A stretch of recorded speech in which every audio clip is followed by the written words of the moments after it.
yan po ay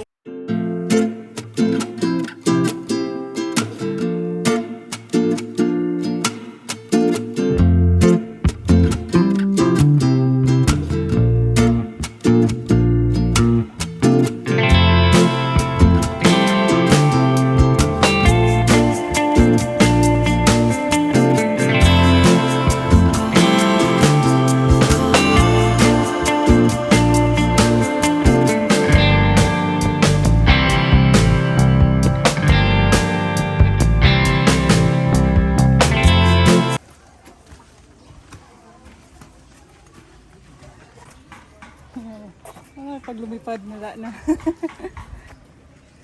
Kalsada.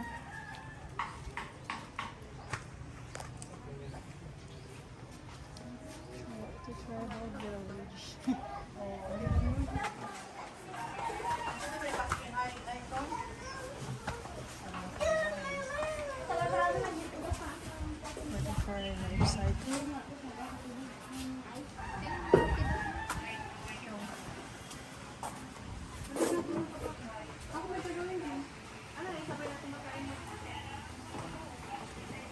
You are welcome to Palawan Village.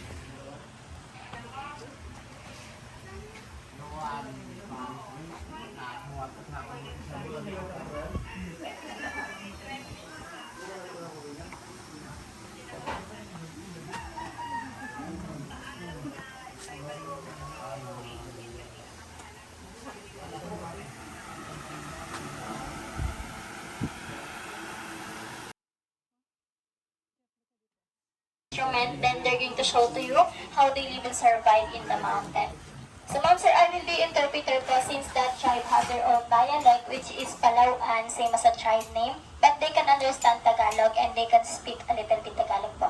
Okay, so here in mainland Palawan, we have the three major tribes here. So we have the Tagbanwas from central to north, Batak from north to Puerto, Princesa City, and the third are them. So they are the Palawan tribe and they came from in the southern part of Palawan. So since 1976, different families of the tribe that coming and visiting to this place. Since 1976 po, this place became their temporary home or shelter. And they are all full-blooded native indigenous people that living in these islands for thousands of years. Some of them stay here for a couple of weeks or a month and then the others just 1 or 2 nights. After that po, they will go back to their home in the mountain. Their home is about 200 kilometers away from here.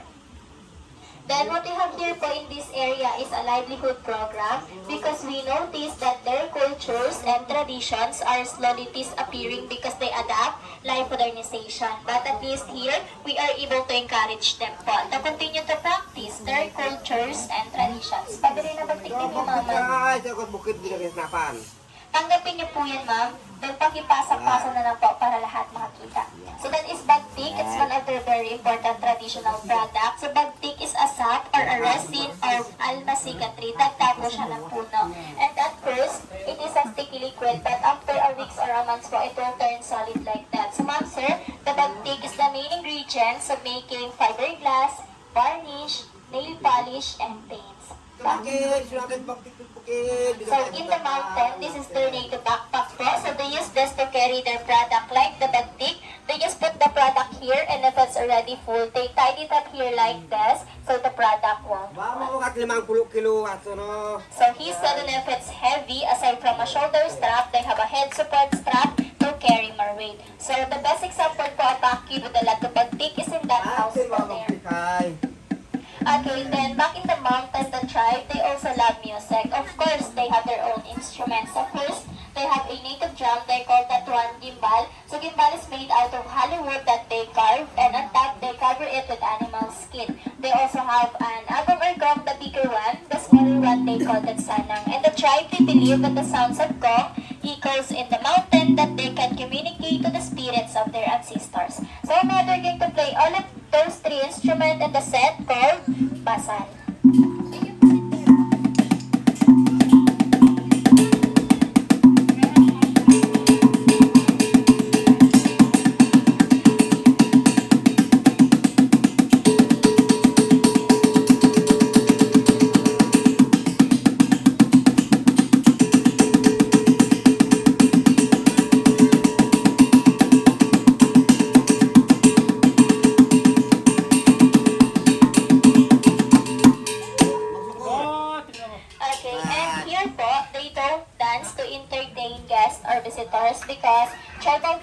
are all rituals, which means sacred. So they just dance po when they have ritual events like weddings, good harvestings, and prayers. Then before the arrival of six strings or the modern guitars, Palawan tribe had their own two-string guitar. They call that guitar kutsapi or kudlungan. So now po they're going to play a music, and the particular music that they're going to play called the bucket song, which means bird song.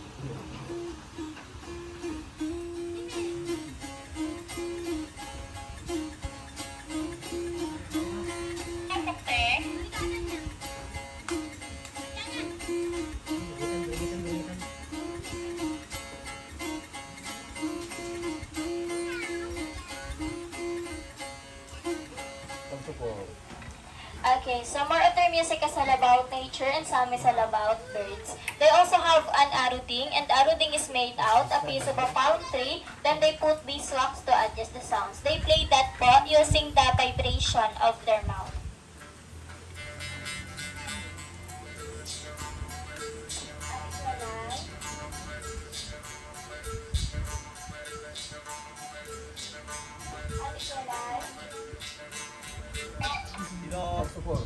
Okay, so they also have their native flute, so they call that flutes soleng.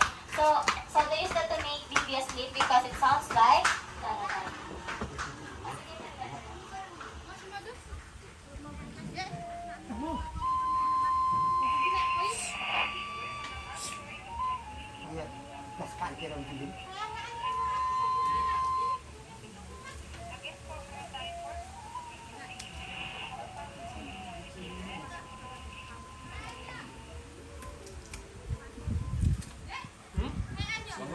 okay.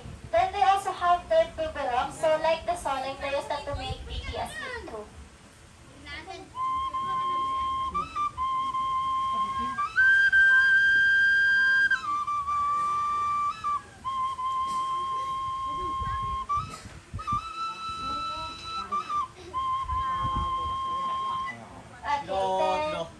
back in the mountain, the Palawan tribesmen are also hunter-gatherers. So hunting animals po is their source of living and it's part of their diet. So they have this two kinds of skills. Asram ito pagbakan kasam yakatin tuke dito asram sa napatay kay. Okay, so they call that one liquid and this is sorayang po. So sorayang is their very special kind of spear. It looks like a harpoon but they don't use it for fishing. So they use this to kill big animals like the wild pigs or baboy ramo. So what they do po when their target is already visible, so they throw the sorayang from a distance. And when the metal first is through, it will stuck because of these two hooks. When the target tries to run po, these two will separate and the handle will serve as the anchor angkla. It have a possibility that this handle po will hang on the bushes or in the tree. So that's their smartest way to easy trap the target. If they want to capture it naman, they're going to use the other spear po.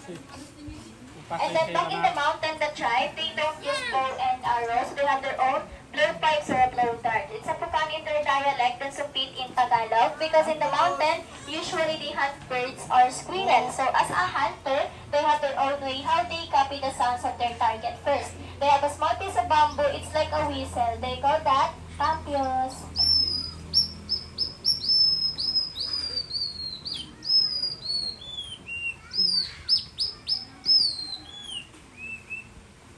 So when their target is already visible, they just need to ready their blowpipes. Now po, look at the drawing wild pig and that Puerto.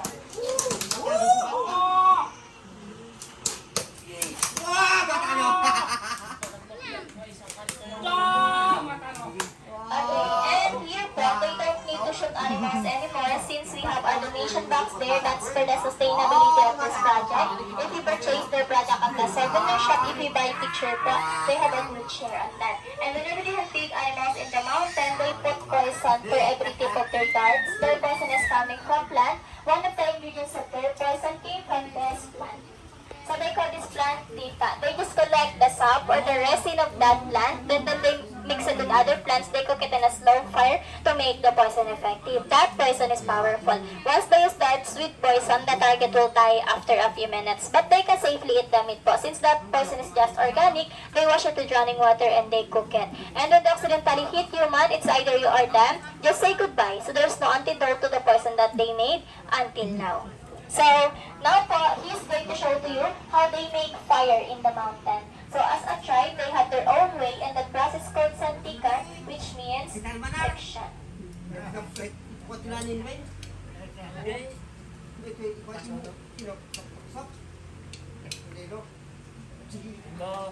So when the smoke is already visible, he just need to transfer it in the dry grass. He just need to blow it harder to make bigger fire. And the materials that he used po is a piece of metal, flintstone or buhay na bato, and donated cotton. So you just need to blow it harder.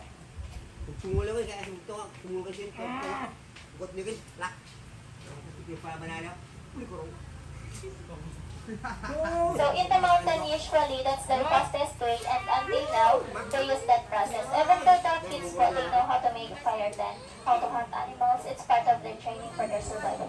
Maambang naman, Kapitan. Okay, so in the mountain that is their native torch, so one put of that torch can last 3 to 5 nights. It's a sap or a resin of a tree, they just rub it to leaves. The smoke of that torch po can drive away the bad spirits, bad lucks. It can cure illnesses like headaches, stomach aches, aromatherapy with insect repellent. Then, he will let to smell the smoke of their native torch. It smells good po, it smells like insects. Okay, then if you want to know more information like how this livelihood program started brought the back, we have a lot of information.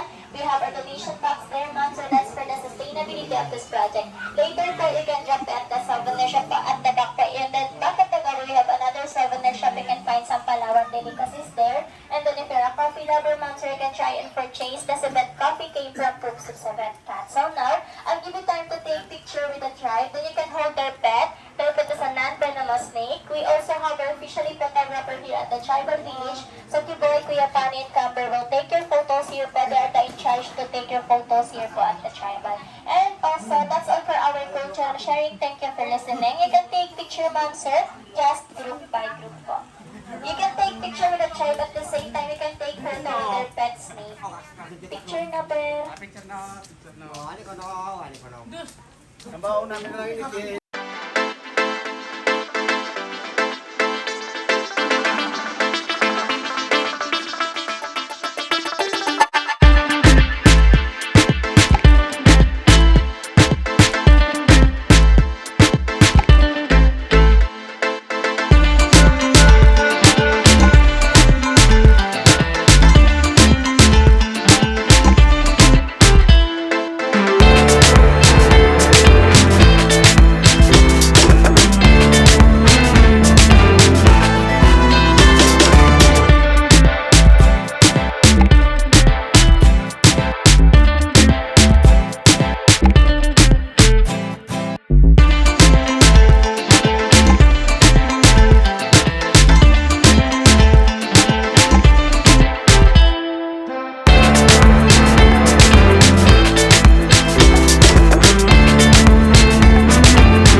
cause blindness din po. And medyo weird lang siya pag nasa kamay niya. Giant meat. Kasi yung legs po nila eh.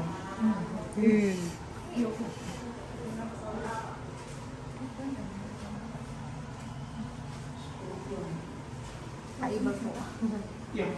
Ayan. So, doon naman is yung mga lalaking scorpion po.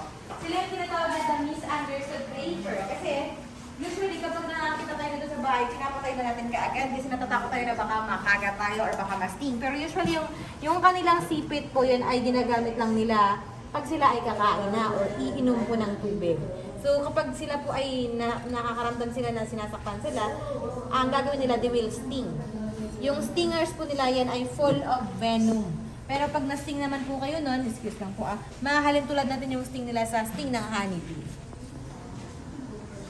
Ayan, so may proper way lang po kung paano sila hawakan. And so they are not aggressive. So kung kahit dyan po kayo nakaupo, hindi nila tayo i-sting.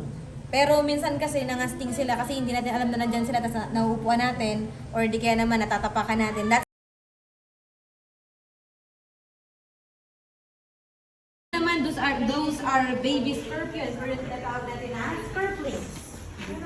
Ayan, so before we have 30 scorpions na inilagay dito. Kasi ang process po niyan, una po, after mga anak ng nanay, lalagay niya yan lahat dito sa batok niya, sa likod.